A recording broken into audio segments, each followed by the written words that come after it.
buenos días, Venezuela. Todo este es su espacio. La Fuerza de la Unión, una tribuna abierta de la sociedad democrática venezolana para compartir con todos ustedes, más allá de cualquier distingo puntual, partidista o ideológico, la angustia, la preocupación, la justa indignación por lo que ocurre en nuestro país y también la certeza, la confianza, la esperanza de que trabajando juntos, de que remando unidos en la misma dirección, seremos capaces de construir la Venezuela de trabajo y de respeto, la Venezuela con alimentos y con medicinas, la Venezuela con democracia y con libertad, que todos necesitamos y que ciertamente todos merecemos. Esta madrugada del martes 3 de marzo es particularmente compleja, dura. Vamos a decirlo con claridad, la muerte es parte normal del ciclo de la existencia, parte muy normal, y nosotros culturalmente estamos muy mal preparados para ello. Sin embargo, cuando no hablamos de la muerte a secas,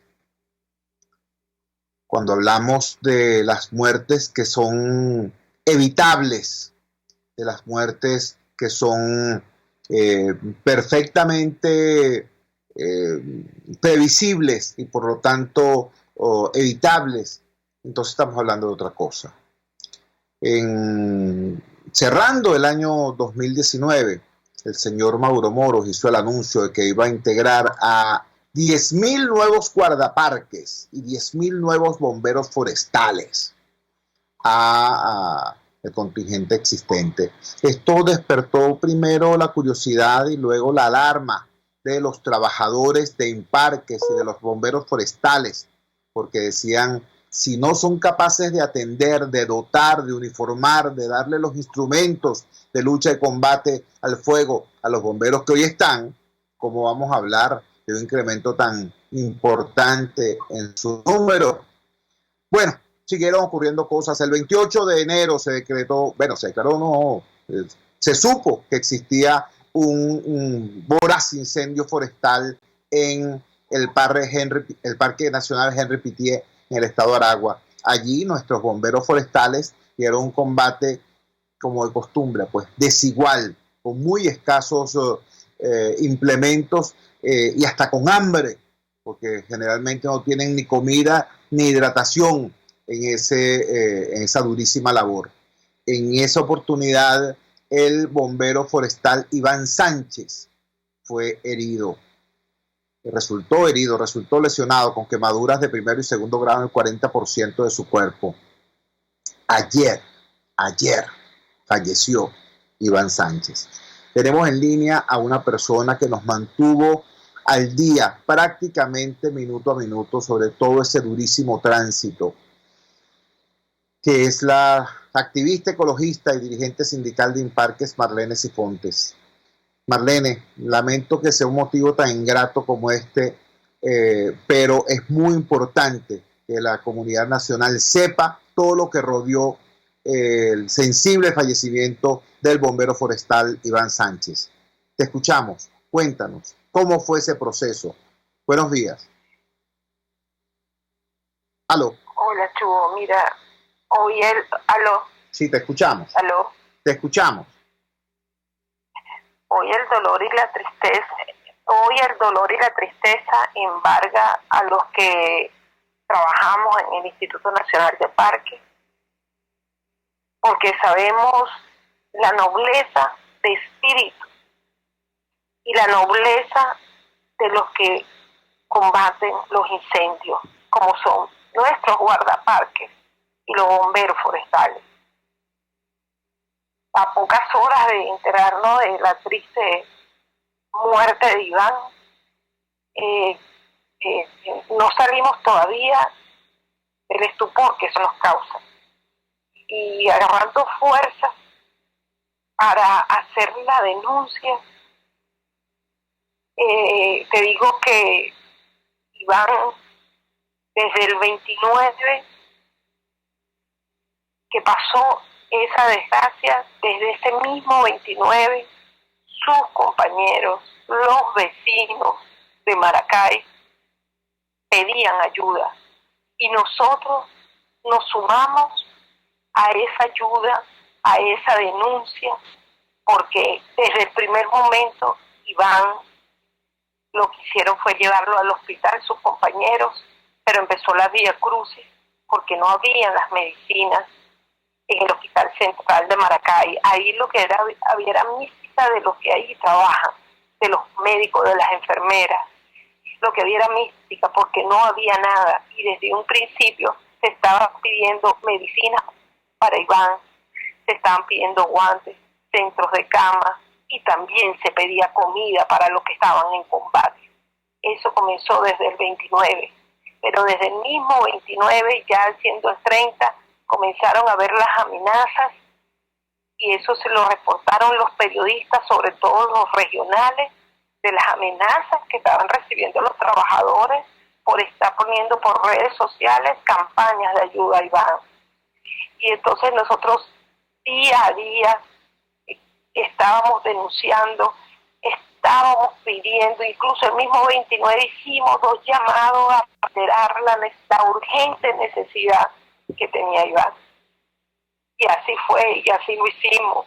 Iván necesitaba estudios especiales, que habían que hacerle unos cultivos, y solamente ya nosotros habíamos verificado el 2 de febrero que el Instituto Nacional de Parques solamente le había hecho llegar a los familiares 240.000 bolívares, que no hubo, si no es porque comienza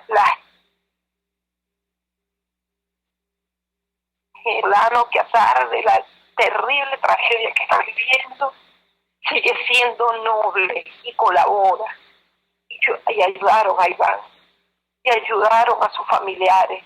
Y solo cuando se hizo viral por las redes y todo el mundo, en todos lados, hicieron eco de la situación, el 5 de febrero fue que apareció el director regional de Imparques, Aragua, al hospital. Ese día fue que apareció y fue a tener una reunión en el hospital y a decir que a partir de ese momento toda la información, exámenes, informes médicos, lo que requería Iván era con él, porque el sindicato estaba denunciando y había publicado fotos de Iván y eso no podía ser. Y ese mismo día, Chubo, en la hora de la mañana se necesitaron unos exámenes y ya el director se había retirado.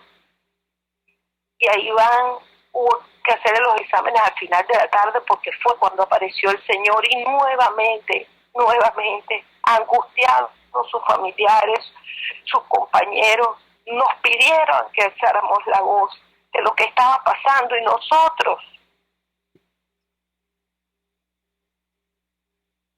¿Aló? Tenemos problemas en la comunicación con Marlene Sifontes. Marlene Sifontes, repito, es activista ecologista, es dirigente sindical del Sindicato de Trabajadores de Imparques y fue la persona que nos mantuvo informados prácticamente día a día de lo que estaba ocurriendo en este caso. Repito, porque creo que es importante ubicar esto en el contexto adecuado. Repito, con profundo respeto, lo primero que hay que decir es eso, pues nuestra palabra, extender nuestra palabra de pésame a los familiares, amigos y colegas de Iván Sánchez. Lo segundo que tenemos que hacer es alzar nuestra voz de protesta y denuncia por lo ocurrido. Repito e insisto en el tema del contexto. El señor Mauro Moros anuncia que va a incorporar 10.000 nuevos guardaparques y 10.000 nuevos bomberos forestales.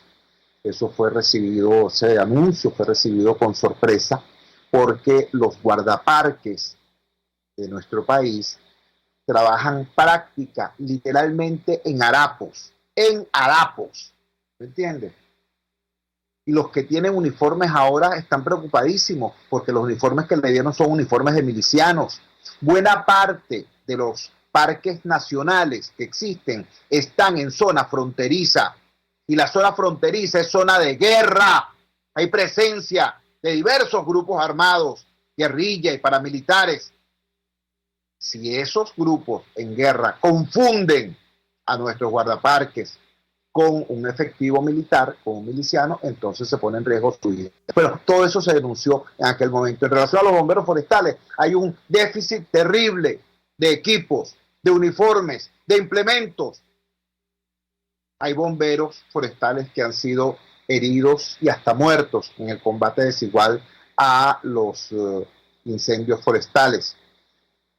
Señores, acaba de arrancar la temporada de incendios. El lapso en el cual son más frecuentes es, desgraciadamente, este tipo de eventos, tanto espontáneos como provocados por la imprudencia o la mano criminal. En ese contexto, arrancando esta temporada de incendios, se produce el voraz incendio que asoló a finales de enero el Parque Nacional Henri Pittier en el estado de Aragua. El 28 se supo de este incendio, el 29 se supo de las severas lesiones que sufrió el bombero forestal Iván Sánchez. El 5 de enero es que aparece el director regional de Imparques en el hospital y para amenazar a los trabajadores, de acuerdo a la denuncia que acaba de hacer Marlene Cepontes, para decir que el sindicato y los trabajadores están colocando en redes sociales pedidos de ayuda y que si eso seguía así podía haber consecuencias negativas para Iván. Estoy hablando del 5 de febrero. Transcurrió todo el mes de febrero, un mes que ahora sabemos fue para Iván Sánchez de agonía. Y este valeroso servidor público, este bombero forestal, murió ayer. Repito, la muerte es parte normal del ciclo de la existencia humana. Lo que no es normal es el abandono. Lo que no es normal es que se condene a servidores públicos como nuestros bomberos a trabajar en las condiciones de peligro, en vida, a combatir el fuego en condiciones desiguales. Y una vez heridos, entonces a no tener asistencia social, a estar prácticamente en situación de indigencia frente a la pérdida de la salud y la pérdida de la vida.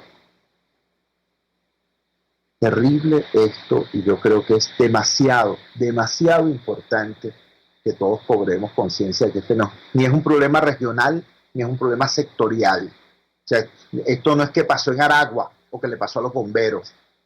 Señores, en este momento, 9 de cada 10 venezolanos no tenemos cómo responder frente a un accidente grave o a una enfermedad severa. No tenemos cómo responder, sencillamente. Antes existía un sistema nacional de salud que era referencia en América Latina.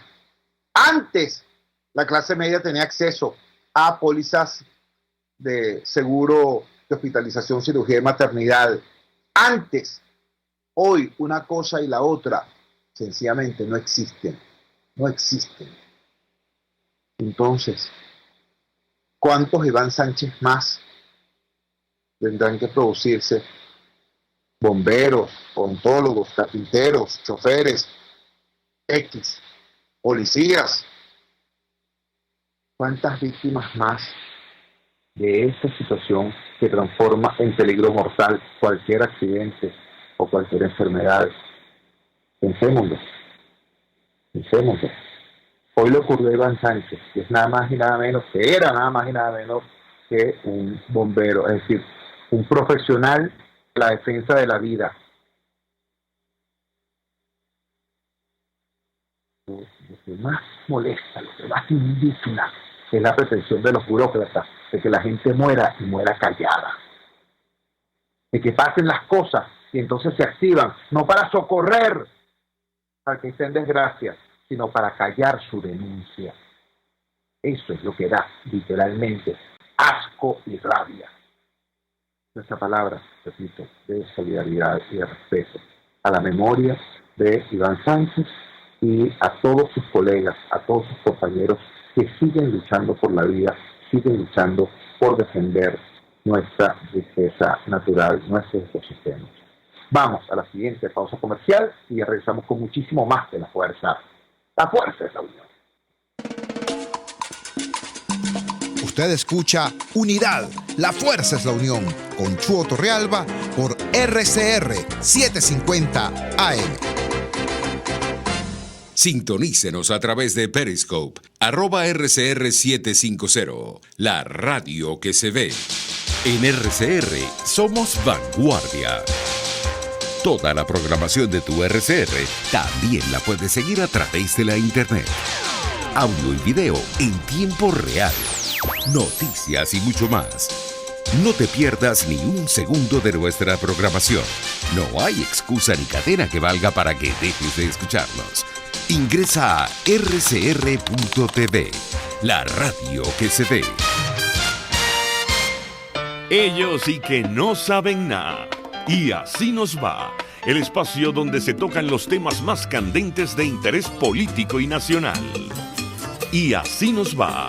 En este programa, la picardía y el humor inteligente son los protagonistas. Pura cabilla. Lara y Hernández descosen y revelan los secretos más oscuros del acontecer político. Y así nos va. De lunes a viernes a las 4 de la tarde. Por RCR 750 AM. Opinión, ideas en debate. Usted escucha a Chuo Torrealba en Unidad, la fuerza es la unión, por RCR. Regresamos a la fuerza de la unión, y así como fue de duro, de lamentable el reporte que tuvimos que hacer a propósito de la muerte del bombero forestal Iván Sánchez, el siguiente segmento no será más ligero, al contrario, creo que va a ser por muchas razones incluso bastante más duro. Ayer también nos enteramos del lamentable deceso de Mayer Oropesa. Mayer Oropesa, seguramente si usted está activo en las redes sociales, ese nombre le dirá poco, pero Mayer Oropesa era @furiosa en las redes sociales, la community manager, era además daba clases, era instructora de social media, es decir, era una persona particularmente activa en el mundo 2.0, pero también en el mundo real, en el mundo 1.0, tenía Mayer Oropesa una importante actividad de servicio público. Ella fallece en una situación que algunos califican de accidente, otros califican de homicidio. Venía de regreso de una competencia ciclística, manejando su bicicleta, pues embestida por un automóvil que criminalmente luego se da la fuga. Pero esta era la primera competencia ciclística en la que participaba Mayer en mucho tiempo, tengo entendido. Ella tenía 10 años, una década o más, corriendo, participando en maratones y en otras pruebas, y su espacio de relax y de entrenamiento también era el Parque del Este. Y allí se destacó como ciudadana defensora de ese espacio de todos, defensora de nuestro medio ambiente, de la ecología. Bueno, ocurrió lo que ocurrió. Regresando de esa competencia ciclística, Mayer Oropesa, @curiosa, es embestida por un vehículo, luego fallece antes de poder recibir los cuidados que necesitaba. Y tenemos con nosotros en línea a Gaby Arocha. Gaby Arocha es una venezolana, es abogada, es también colaboradora activa de diversos medios de comunicación, y era con Mayer Oropesa compañera allá en el Parque del Este, no solamente disfrutando del mismo, sino también defendiéndolo como espacio de vida y para la vida. Gaby, gracias por atender nuestra llamada madrugadora. Comparte con nosotros, por favor, comparte con la audiencia tu reflexión a propósito de las circunstancias en que se produce el deceso de Mayer, de @curiosa. Te escuchamos. Hola, Chubo, muchas gracias por permitirme participar. Yo quería decirte que en relación a Mayer hay que hacer unas precisiones. Primero, que ella era una persona extremadamente sensible ella se hizo conocida también en Instagram por las fotos, que ella hacía fotos a diario en el parque, y en eso coincidíamos, pero a mí me gusta mucho hacerlas también, y inventó un hashtag que decía lo que veo mientras corro. Ella era una persona preocupada por las cosas del parque, pero también una hija ejemplar. Ella no tenía hijos, pero era la persona que mantenía a su papá y a su mamá, e inclusive a una sobrina que vivió con ella hasta hace poco, que emigró. El hecho de que ella haya decidido montar bicicleta se debió a que hace como a finales del 2017, ella en el metro, la situación del país, todo lo que estaba pasando, empezó a tener como ataques de ansiedad y compró una bicicleta montañera que empezó a usarla como medio de transporte. Ella llegaba todos los días al Parque del Este.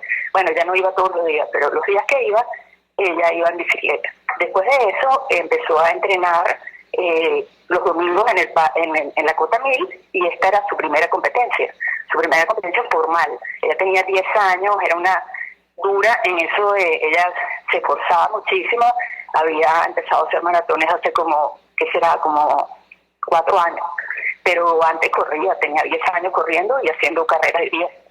El hecho es que en esta carrera ella hizo un esfuerzo grande y quedó de tercer lugar, imagínate, de su categoría. Una persona que no tenía la práctica de las carreras. Y después de eso, ella se va, que a mí eso me impresionó, porque ella se fue, y una de nuestras amigas del parque, una compañera de ella de carrera, había recibido el premio. Ella no supo nunca que ella había ganado el tercer lugar de su categoría, de la categoría de más del 50, aunque ella parecía de 30 años. El hecho es que, nadie sabe exactamente qué es lo que pasó. A mí me han llegado audios de diferentes personas, unas que dicen que ella se fue porque se sentía mal, otras personas que dicen que la empujó un carro, que la tumbó, otras que dicen que la bicicleta no tenía un daño de un golpe, pero obviamente a una persona la pueden tumbar asustándola, ¿no? Porque allí en ese sitio donde ella cayó había 2 huecos y aparte una alcantarilla sin tapa. O sea, cualquier persona que hubiera tratado de esquivar ese hueco sin percatarse de que ella estaba y la haya asustado, también la tumbó. A mí lo que me parece más importante es que se logre, a través de una investigación, saber exactamente qué fue lo que pasó, y aparte de eso, la última noticia que tuve hace unas como 24 horas, pues, era que efectivamente le iban a hacer una autopsia para saber si el golpe había sido de la cabeza, el único golpe que tuvo, o si efectivamente tenía algún tipo de golpe de algún vehículo. Estamos conversando con Gaby Arocha, compañera de entrenamiento en el Parque del Este de Mayer Oropesa. Mayer Oropesa es la community manager, ciclista y corredora que ayer murió en estas extrañas circunstancias. Gaby, creo que es importante ubicar esta muy lamentable situación en el contexto de una ciudad cada vez más hostil, cada vez más agresiva, una ciudad donde la convivencia cada vez es menos probable, cada vez es menos fácil. ¿Qué crees tú como caraqueña y también como persona que utiliza pues nuestro espacio público? ¿Cuál crees tú debe ser la reflexión nuestra a propósito de esta inmensa tragedia? Bueno, la verdad es que la situación que nosotros vivimos no es fácil. Yo no puedo dejar de recordar que hace más o menos 4 meses tuvimos un problema también similar con una persona, similar en el sentido de alguien que haya necesitado los servicios médicos como le pasó a ella, te estoy contestando, me estoy yendo hacia ese lado porque es una cosa que me tiene muy preocupada. Ella, recuerdo en el parque, porque ella entrenaba con un grupo de Jorge Cádiz, un entrenador del parque, pero por lo menos una vez al mes ella se reunía con nosotras, y con las 2 personas con las que yo estoy, o 3, que depende del día, y ella hablábamos durante la hora completa que estábamos corriendo. Y recuerdo que ella, en relación a esta amiga nuestra que había tenido un problema de salud serio, muy serio, y no tenía ni seguro, ni tenía ningún tipo de ayuda económica, me acuerdo que me dijo: espero que a mi mamá, a mi papá y a mí jamás nos haga falta esto, porque yo no tendría cómo resolverlo. Después de haber visto, vamos a imaginar que efectivamente alguien haya estado ahí, haya hecho que ella se cayera y no la ayudó en ese momento. Esa es una cosa que hay que reflexionar sobre eso. Nosotros tenemos que tener extremo cuidado con las personas que están caminando, haciendo ejercicio, están montando bicicleta. La gente cada día está más hostil, y esa hostilidad también se refleja en no tener cuidado con una persona que pueda ser víctima de uno sin que la persona esté buscando hacer un poco de ejercicio, un poco de esparcimiento. A mí me preocupa muchísimo que eso haya sido así. No me consta. He oído las teorías de la camioneta blanca, de un muchacho que se bajó y se puso las manos en la cabeza. No me consta. Eso ojalá se pueda buscar al culpable. Pero también quisiera pensar que ella, exactamente lo que a ella le pasó, que no pudo ir a una clínica, que no pudo ser recibida porque no tenía un seguro médico, que fue tan complicado el traslado porque la ambulancia no se conseguía, que tenía que tener unas condiciones especiales por lo difícil de la situación de ella. O sea, estamos en un momento muy duro que tenemos que ayudarnos entre nosotros mismos, tenemos que evitar hacer ese tipo de cosas de lo que estamos viendo, de que la gente diga que hay una gente que sea capaz de dejar tirado en el piso a un herido.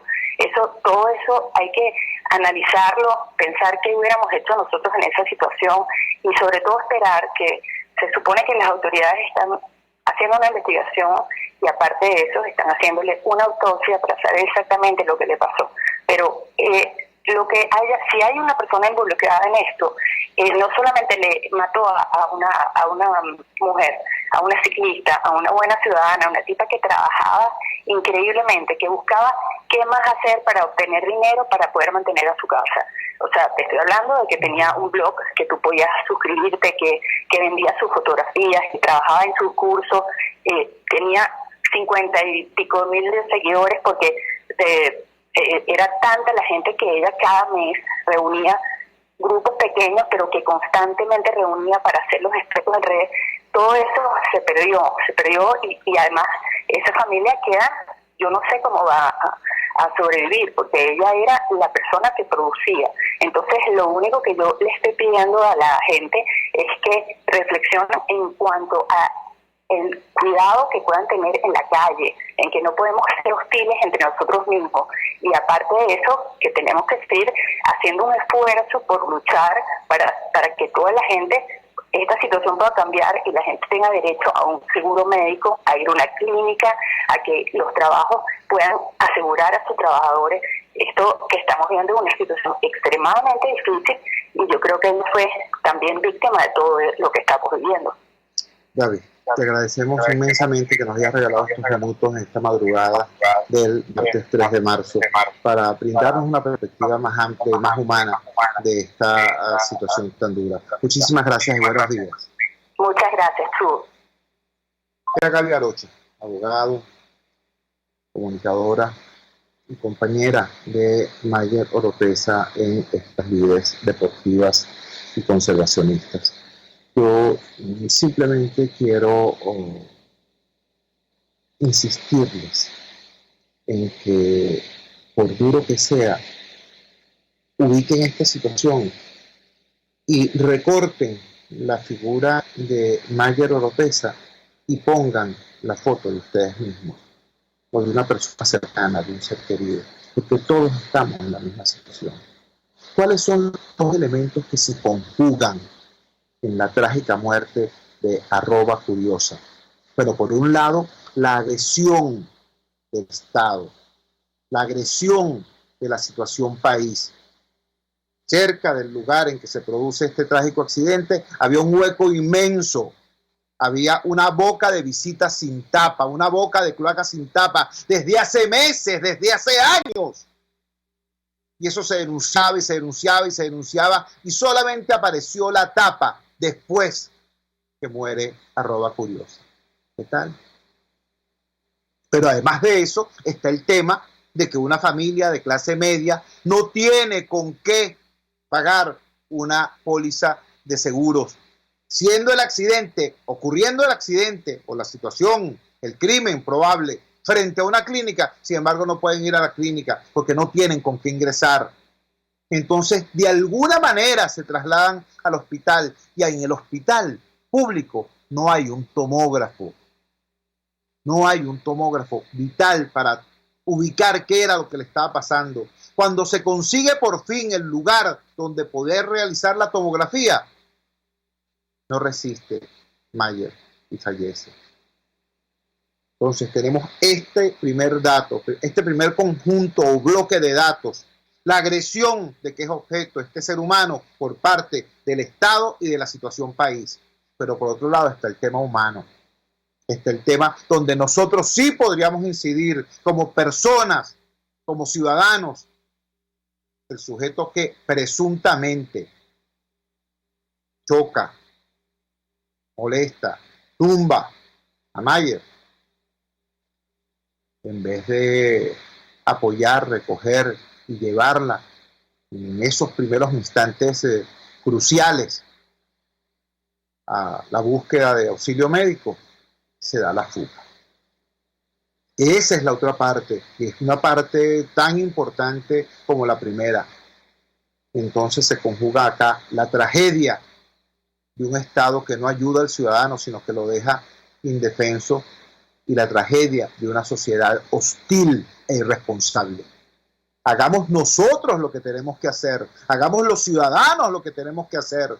Frente al déficit de Estado, incrementemos la ciudadanía, incrementemos la solidaridad, incrementemos la responsabilidad. Porque en eso, literalmente, se nos va la vida.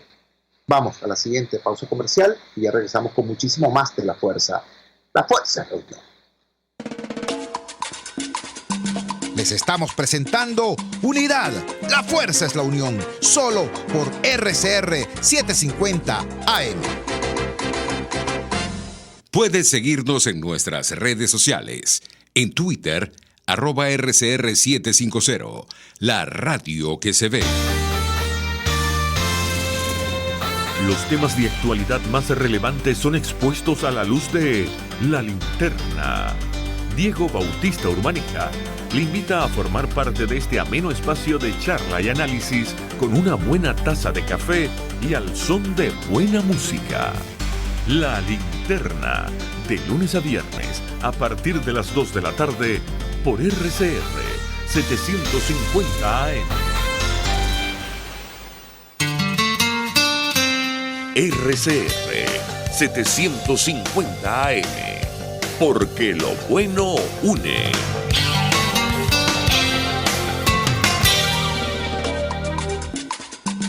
Les estamos presentando Unidad. La Fuerza es la unión. Solo por RCR 750 AM. Regresamos a La Fuerza es la unión. Quiero en este tercer segmento compartir con ustedes una información fue publicada en el portal La Patilla y luego fue reproducida en el portal de la Unidad del Estado Lara y en otros medios electrónicos. El titular dice así: en Lara, pacientes trasplantados son amedrentados por colectivos tras exigir medicamentos. Voy a la información. Esto ocurrió ayer 2 de marzo. Efectivamente, sí, se la nota. 2 de marzo, Lara, Jacqueline Pérez, paciente trasplantada, denuncia ante un policía que fueron amedrentados por colectivos que les quitaron sus pancartas en protesta por medicinas y se las rompieron.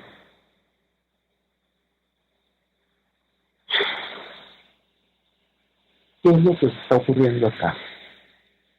Más allá de un incidente de crónica roja, más allá de un empujón, más allá de un manotón, más allá de un grito. Está ocurriendo algo que es la constante denunciada por los defensores de derechos humanos en Venezuela. En Venezuela hay una violación de derechos humanos sistémica, integral. En lo único que es holístico el régimen es en la violación de los derechos humanos. Explico. A las personas les son violados sus derechos económicos y sociales. Y luego, cuando la gente protesta por la violación de esos derechos económicos y sociales, entonces viene el régimen y los reprime. Es decir, le niegan también sus derechos civiles y políticos. Esto que estamos refiriendo, esto que ocurrió ayer en Barquisimeto, en el hospital Antonio María Pineda, es un ejemplo claro y clásico de esto. ¿Qué es lo que pasa con los trasplantados? Bueno, en primer lugar, que para lograr ser trasplantados tienen que vivir todo un calvario de vicisitudes, etcétera, etcétera, conseguir el donante, conseguir el kit quirúrgico, conseguir el cupo de pabellón, etcétera. Toda una historia extremadamente compleja que rara vez llega al final feliz de que el trasplante en efecto se produzca. Recordemos que en Venezuela el dispositivo oficial para la procura de órganos, etcétera, etcétera, está suspendida desde hace más de 2 años. Entonces, esta es la situación de los trasplantados. Pero una vez que se produce el trasplante, para aquellos pocos casos en que concluye finalmente esa lucha y se produce en efecto el trasplante, entonces viene el tema del mantenimiento. Las personas trasplantadas tienen que estar consumiendo un conjunto de medicamentos para evitar que ese órgano sea rechazado por el organismo. Y esos medicamentos precisamente son de alto costo, son de difícil consecución.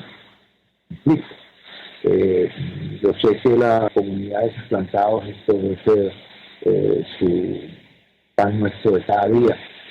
Sin embargo, debo explicar esto para el conjunto de la audiencia. Era ese elemento el que estaba siendo reclamado por estos ciudadanos que estaban protestando en Barquisimeto. Hermanos, estoy hablando de gente operada, de gente trasplantada, de gente en condiciones físicas delicadas. Y sin embargo, cuando levantan su voz de protesta, llegan estos malandros, llegan estos sujetos, llegan estos paramilitares oficialistas a agredirlos. Entiendan el tamaño de la sinvergüenzura, de la cobardía extrema que significa ese tipo de conducta. Pero ubíquenlo ahora en lo que es su real dimensión. No se trata de que unos sujetos mala conducta reaccionaron de tal o de cual manera porque casualmente estaban en la esquina del hospital Antonio María Pineda, ¿no? Se trata de una política de Estado. Se trata de que el Estado venezolano dedica recursos, primero, a ubicar a esos sujetos, en segundo lugar, a mantenerlos, en tercer lugar, a armarlos, y en cuarto lugar, a darles impunidad.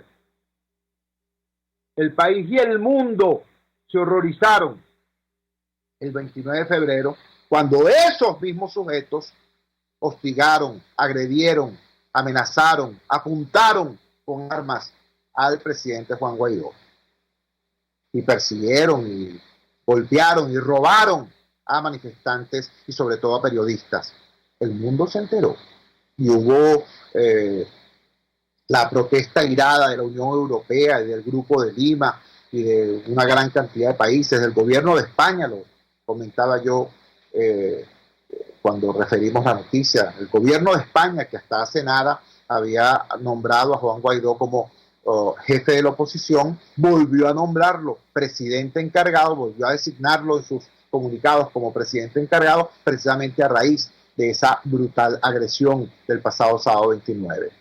Bueno, chicos, 48 horas después, nuevamente los cobardes, nuevamente los violentos hacen acto de presencia y agreden.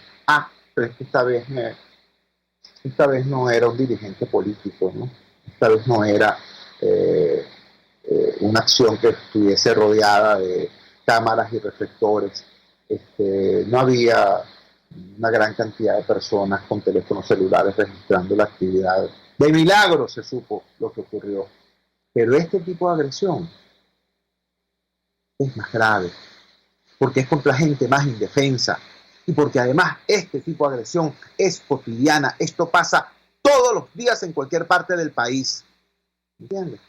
Entonces, subrayo y condeno la agresión del régimen contra los derechos humanos. No es contra un grupo particular de personas. No se trata de que el régimen se le aplica a los opositores, ¿sí? O que está contra los empresarios, ¿sí? O que tiene un morbo antigremial con los periodistas. No, chicos, esto es contra los venezolanos. Esta fobia, este odio del régimen es contra todos los venezolanos, sobre todo contra los más débiles, sobre todo contra los más frágiles. Y tiene esa progresión, tiene esa escala. Primero te violan tus derechos económicos y sociales. Por ejemplo, te quitan el agua. Tú vives en un lugar llamado Terrazas de Guaycoco y te quitan el agua 50 días. O te quitan la luz eléctrica. El caso de los habitantes de Puerto Cabello, una del gobernador de Carabobo, el draculeano gobernador de Carabobo, 50 horas sin luz seguidas. Eso es quitarle a la gente su derecho social y su derecho económico al trabajo, que no puedes trabajar. Pero si sales a votar, entonces sí aparece el Estado. Aparece en forma de cuerpo represivo o de colectivo paramilitar para reprimirte. Es decir, te quitan tu derecho político a la libre expresión, te quitan tu derecho político a la libre expresión del pensamiento y a la movilización, te quitan tu libertad de tránsito y de protesta. ¿Se entiende? Primero te arrebatan, te violan tus derechos económicos y sociales, y cuando protestas por ello, entonces te violan tus derechos civiles y políticos. Ese es el trabajo de denuncia que hacen cotidianamente nuestros defensores de derechos humanos. Por eso es tan importante que nosotros como ciudadanos entendamos que ese trabajo es fundamental y que nosotros salgamos en defensa de nuestros defensores. Por eso es que lo que acaba de ocurrir, por ejemplo, con Provea, no puede ser indiferente. Provea no es un organismo más.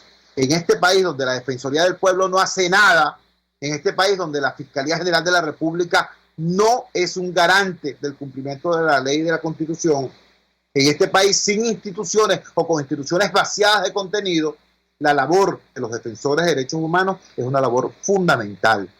Por eso, repito, a la luz de todo esto que está ocurriendo, valoremos más y defendamos, solidaricémonos con los defensores de derechos humanos que en esta hora de la República están haciendo un trabajo ciertamente fundamental. Vamos a la siguiente pausa comercial y ya regresamos con muchísimo más de La Fuerza. La fuerza es la unión. Les estamos presentando Unidad. La fuerza es la unión. Solo por RCR 750 AM. Puedes seguir nuestra programación a través de rcr.tv, la radio que se ve. ¿Vas a emigrar a otro país? Trámites Legales Express. Expedimos, legalizamos y apostillamos tus documentos para el exterior. 0424-249-0332. Pregunta por Salvatore y l'originale. Trámiteslegalesexpress@gmail.com. La solución en tus manos. El que sabe de sabor sabe de saber que Del Corso es la clásica pastelería italiana de Caracas. Qué ricos sus dulces típicos tradicionales como los auténticos cannoli, la sfogliatella o la cola de langosta no tienen comparación. La pasta seca de almendras y chocolate o su gran variedad de tortas, cumpleaños, bodas, bautizos o comuniones, reuniones familiares o eventos corporativos. Teléfonos 0212-941-1971. Pastelería Del Corso, la pastelería italiana por tradición y excelencia. Antes de empezar el día, entérese de lo que acontece en el país junto a Pedro García Otero en Titulares de la Mañana. De lunes a viernes a las 6:30 de la mañana. Acompáñelo y empiece su día bien informado. Titulares de la Mañana con Pedro García Otero. Solo por RCR 750 AM. Porque lo bueno une. Amanece con la fuerza de un país que quiere cambio. Chuo Torrealba está al aire en Unidad. La fuerza es la unión. 482-9750 y @Chuo Torrealba por RCR. Regresamos a La Fuerza es la Unión. Quiero cerrar el programa de hoy respondiendo a un comentario que nos hicieron cuando exponíamos la denuncia vibrante que hizo María Angélica Graterol acá sobre lo ocurrido en Barquisimeto el pasado sábado 29. María Angélica Graterol, como ustedes recordarán, es una trabajadora de los medios, una activista democrática que estuvo presente en la manifestación en el sector La Paz, en el barrio La Paz, en el oeste de Barquisimeto, y nos explicaba tanto el contexto sociopolítico de la misma. Se nos dijo, mira, hacer esta manifestación es como hacer una manifestación el 23 de enero en Caracas, ¿no? Una zona que supuestamente el oficialismo reclama como su territorio, pero donde la gente, los ciudadanos, están hartos de estar secuestrados por las hordas violentas del oficialismo. Nos explicaba entonces María Angélica que fue agredida, fue perseguida, la estaban apuntando con un arma de fuego para herirla o matarla, cuando es rescatada por los habitantes de la comunidad y es ocultada en sus casas. Cuando estábamos refiriendo eso, hubo una respetable oyente del programa que comentó a través de Periscope, y es que vieron que con esos criminales no se puede negociar, etcétera, etcétera. Mire, a propósito de eso, quiero hilar y unir varios puntos. Señores, como bien dijo la ex directora de Asuntos Internacionales del Partido 20 Venezuela, la doctora María Teresa Velandria, uno negocia la paz precisamente con el enemigo. Es con el enemigo con quien se negocia la paz, si eso es posible. Uno negocia con quien quiere. Qué bueno sería que uno pudiera negociar con quien uno quiere, y yo diría, bueno, yo quiero negociar con las hermanitas de la caridad. Yo quiero negociar con los Boy Scouts. Yo quiero negociar con la Asociación de Pacifistas Universales. ¿No? Pero resulta que no. Resulta que si es posible negociar, uno negocia es con quien tiene que hacerlo, con el adversario, con quien tiene al frente, con el enemigo, si estamos hablando de una situación bélica. Esa es la realidad. Bueno, y esa realidad se nos impone día a día en los hechos, en la realidad política, en la historia del mundo. Es conocido el argumento que dan algunos y la referencia que hacen de lo que pasó en la guerra de Vietnam, mientras literalmente se caían a plomo vietnamitas y norteamericanos, estaba funcionando la mesa de diálogo en París, que por cierto funcionó durante muchísimo tiempo hasta llegar a un conjunto de acuerdos. Más recientemente, bueno, porque esa es la otra cosa, ¿no? Cada vez que se demuestra con hechos que no solamente es posible, sino que es el camino más factible para resolver crisis complejas, el ámbito de la negociación. Entonces hay gente que dice, no, pero es que el caso venezolano es particular, es atípico, somos únicos en el universo, porque este régimen es una tiranía, es una dictadura, es una narcodictadura, es no sé qué cosa. Siempre hay un argumento o un adjetivo más catastrófico que el anterior para designar esto y decir que, bueno, que esto es único en el mundo. Bueno, acaba de ocurrir algo muy importante. Acaba de ocurrir el acuerdo de paz entre el gobierno de Trump, el gobierno de Estados Unidos y los talibanes. Los talibanes. No estoy hablando de ningún grupo que sea manso, tranquilo, quieto o de conducta ejemplar. Los talibanes. ¿Por qué se produce ese acuerdo entre los talibanes y Estados Unidos?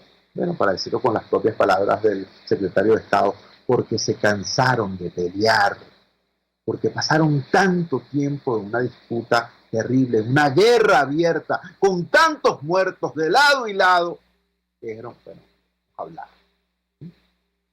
Entonces uno se pregunta, ¿será posible llegar a ese nivel de resolución del conflicto sin pasar por la guerra abierta? Porque ya que en Venezuela no se puede hablar de salida pacífica, tenemos 20 años de esta situación y bueno, la cantidad de víctimas de las diversas formas de violencia. Digo de las diversas formas de violencia porque violencia no solamente es el paramilitar que apunta con un arma porque la dispara. Violencia es el hambre, violencia es la ausencia de medicinas, violencia son los hospitales destruidos, violencia es el silencio que se le quiere imponer a las víctimas. Todo eso es violencia. Así que ya aquí no se puede hablar de salida pacífica, pero sí se puede hablar de una salida en la que no haya guerra abierta. ¿Eso es posible? Bueno, si es posible, hay que intentarlo. Hay que intentarlo. Sobre todo nosotros en la sociedad civil, sobre todo nosotros los ciudadanos, sobre todo nosotros que asistimos a este proceso, no pendientes de quitar a una élite dirigente para poner otra. Ese no es nuestro problema como ciudadanos. Nuestro problema como ciudadanos es ponerle fin a la crisis. Y una guerra, por cierto, no pone fin a la crisis, la profundiza.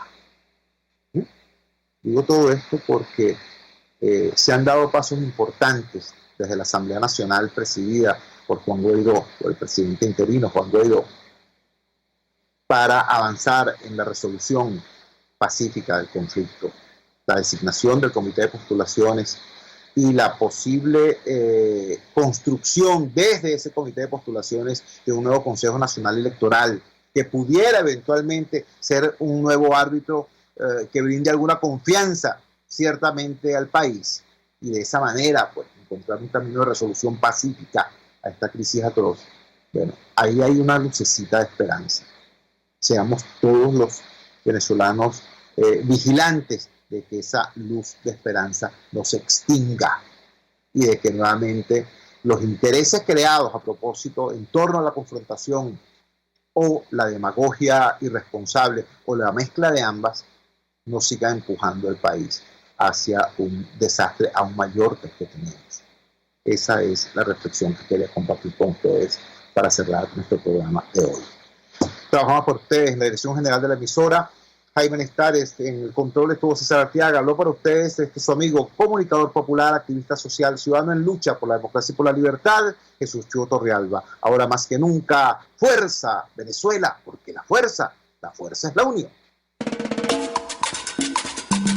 RCR presentó Unidad, la fuerza es la unión, con Chuo Torrealba, solo por RCR 750 AM. Si tienes hernias discales,